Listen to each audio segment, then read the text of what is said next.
15 अगस्त यानी कि independence day, वो खास दिन जिस दिन भारत को आजादी मिली थी। ये दिन देश भर में तो काफी हर्षोल्लास के साथ मनाया ही जाता है, लेकिन उसका खास महत्व स्कूल्स और कॉलेजेस के लिए है, क्योंकि यही वो दिन है जिस दिन बहुत सारी कल्चरल एक्टिविटीज आयोजित की जाती हैं और उसके साथ ही slogan writing competition, essay writing competition और स्पीच कंपटीशन जैसे कई प्रतियोगिताएं भी आयोजित की जाती हैं। वैसे तो इन कॉम्पिटिशन्स में स्कूल के सारे बच्चे पार्टिसिपेट करते हैं, लेकिन आपका जो कंटेंट है वो बाकी बच्चों से बेहतर कैसे हो सकता है, या फिर आप क्या करें कि जिससे पूरी सभा में सिर्फ आपके लिए ही तालियां बजे। इसके लिए आपको कुछ छोटे छोटे पॉइंट्स को ध्यान रखना होगा, कुछ चीजों पर काम करना होगा। लेकिन वो कौन सी चीजें हैं, आप कैसे अपना कंटेंट या फिर अपना स्पीच दूसरे बच्चों से बेहतर बना सकते हैं, आज ये बात मैं आपको वीडियो में बताने वाली हूँ। तो आपको क्या करना है, वीडियो एंड तक देखना है और बिल्कुल भी स्किप नहीं करना है। तो चलिए शुरू करते हैं।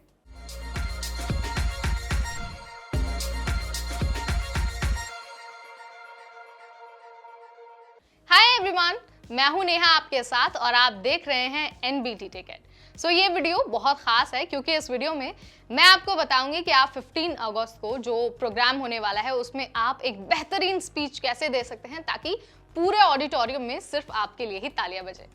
सो सबसे पहले आपको क्या करना है, स्पीच से पहले आपको बहुत सारी प्रिपरेशन करने की जरूरत है।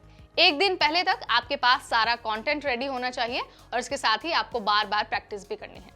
कंटेंट आपको कैसे तैयार करना है, आपको जो स्पीच है उसको 3 पार्ट्स में सबसे पहले डिवाइड करना होगा, यानी कि इंट्रो, बॉडी और कंक्लूजन। इंट्रो में आप अपने जो सभा में लोग मौजूद हैं उनको ग्रीट करते हुए आपको शुरू करना है, यानी कि नमस्कार, मेरा नाम नेहा है, या फिर आप बोल सकते हैं hello good morning, my name is Neha.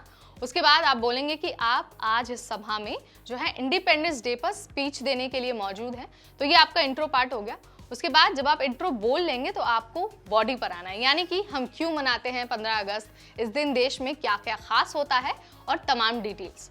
यानी कि जब आप बॉडी की शुरुआत करेंगे तो शुरुआत आपको कैसे करना है, ऐसे करना है कि 15 अगस्त 1947 को भारत को आज़ादी मिली थी। हर साल हम 15 अगस्त को ही इंडिपेंडेंस डे के रूप में मनाते हैं। आपको इस एग्जाम्पल से शुरू करना है, उसके बाद आपको तमाम डिटेल्स उसमें देनी है, यानी कि कौन कौन से लोगों का रोल हमारे इंडिपेंडेंस में रहा है, हमारे इंडिपेंडेंस डे की खास बातें क्या हैं, ये तमाम चीज़ें आपको ऐड करनी है। सो आपका इंट्रो हो गया, यानी कि आपको ग्रीट करते हुए सभा में जो भी लोग मौजूद हैं उनको ग्रीट करना है। ग्रीट करने के बाद आपको अपना इंट्रोडक्शन देना है, यानी कि आपका नाम क्या है और आप किस लिए यहाँ पर आज मौजूद है। इंट्रो हो गया, उसके बाद आपको बॉडी पर बोलना है, यानी कि इंडिपेंडेंस डे क्या होता है, हम क्यों मनाते हैं, और साथ ही इंडिपेंडेंस से जुड़ी हुई जो भी कहानियां हैं या फिर जो भी डिटेल्स हैं आपको वो ऐड करना है। वो आपको बॉडी हो गया। उसके बाद जब आप सारी चीजें उसमें ऐड ऑन कर देंगे तो उसके बाद आपको एंड में क्या बोलना है, कंक्लूजन बोलना है। सो कंक्लूजन में आपको बताना है कि हमारे लिए आज़ादी का क्या महत्व है, हम अपने देश के लिए क्या कर सकते हैं और तमाम सारी चीजें।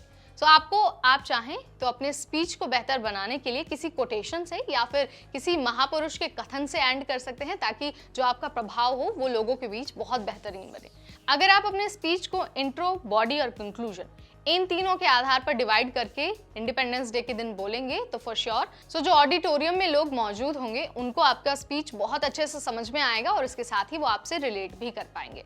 इसके बाद ये बात तो हमने कर ली कि फॉर्मेट क्या होना चाहिए स्पीच का। अब मैं आपको ये बता देती हूँ कि आपको स्पीच में कौन कौन सी चीज़ों का ध्यान रखना है। सबसे पहले तो जिस दिन आपको स्पीच देनी है उससे एक दिन पहले आप पूरी स्पीच याद कर ले, मिरर के सामने बार बार प्रैक्टिस करें ताकि जब आप स्टेज पर जाएं तो आप बिल्कुल भी हेजिटेट ना हो और साथ ही आप फंबल ना करें। फंबल यानी कि जो हम बोलते बोलते टंग ट्विस्ट हो जाता है ना, उसे हम फंबल बोलते हैं, तो आप उससे बचें। इसके लिए आपको क्या करना है, मिरर के सामने बार बार प्रैक्टिस करनी है। और हाँ, एक और बात आपको ध्यान रखना है कि जो आप स्पीच में वर्ड्स यूज करने वाले हैं वो बहुत नॉर्मल वर्ड्स यूज करने हैं। आपको बड़े बड़े और भारी भरकम शब्दों का इस्तेमाल नहीं करना है, क्योंकि आप उसे या तो याद नहीं कर पाएंगे या फिर जब आप बोलेंगे तो आप खुद ही उन चीज़ों में फंस जाएंगे।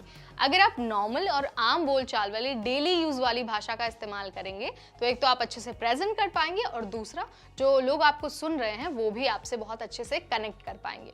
सो इन चीज़ों का ध्यान रखना है। लेकिन अगर हमने आपको ये बोला कि आम बोलचाल की भाषा का इस्तेमाल करना है तो इसका मतलब ये नहीं है कि आप रफ लैंग्वेज का यूज करेंगे, बल्कि आपको मर्यादा में रहते हुए ही चीज़ों को अच्छे से लोगों के सामने प्रेजेंट करना है।